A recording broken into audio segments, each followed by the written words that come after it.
It is the day after my mother died, 6 days before my 20th birthday.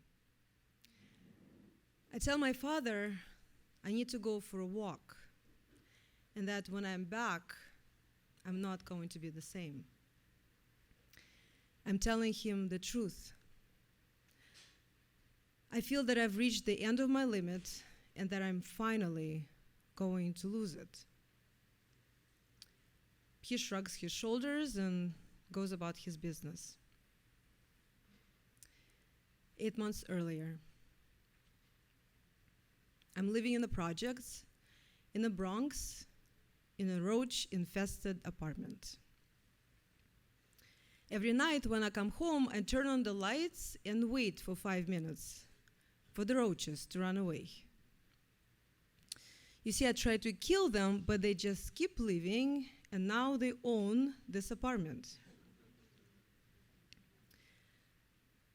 The only thing I own is my addiction.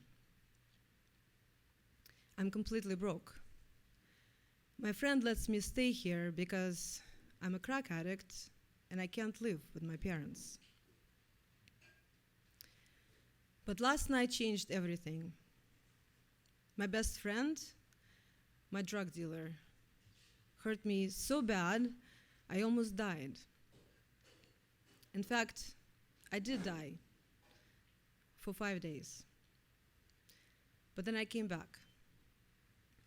And when I did, I decided to quit all drugs and move back with my parents and spend the rest of whatever remained of my life taking care of my dying mother. I don't know why, but I'm convinced that when she dies, so will I. Her ER trips to the hospital are frequent, but the one from last week turned out to be her last.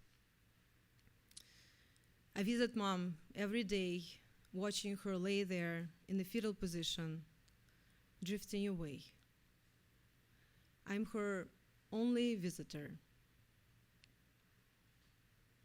I asked her once if my father loves her. She says he did, until she got sick.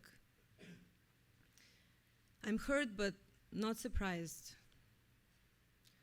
6 years ago, she got diagnosed with stage 4 terminal cancer and was given 6 months to live. As she was going through surgery and chemotherapy and radiation, my father decides to go away for a 2-year business trip. I later learned that people who deal with trauma as kids have a hard time with loss as adults. My father is a Holocaust survivor. I love my father. When I was little, we would go camping every summer for a couple of weeks at a time.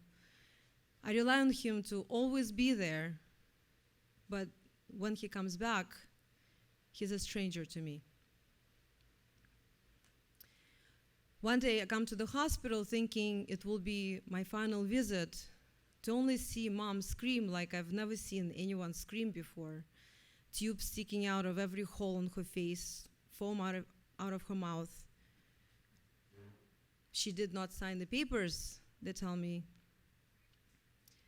I'm too young to do it for her, and so I have to convince my mother in the short intervals of her being conscious to sign the papers in a language she does not understand to take her off life support. She does, or rather lets me sign for her, but it is too late. No amount of morphine can make her feel any better. She screams for days. She dies at night. I walk for hours. It is the day after my mother died, 6 days before my 20th birthday. It is a hot summer day in the Bronx. Kids are playing outside. next to broken car windows, dog shit everywhere, and that nauseating smell from Italian dessert factory around the corner. Oh, how I hate that smell. It is everywhere, that stinky, saccharine smell penetrating every pore in my body. Whitney Houston's new hit, "And I Will Always Love You," is coming from every window. I feel numb. And then it hits me. I'm not going to die. I'm not going to go insane. I feel sun touching my face. I hear kids' laughter.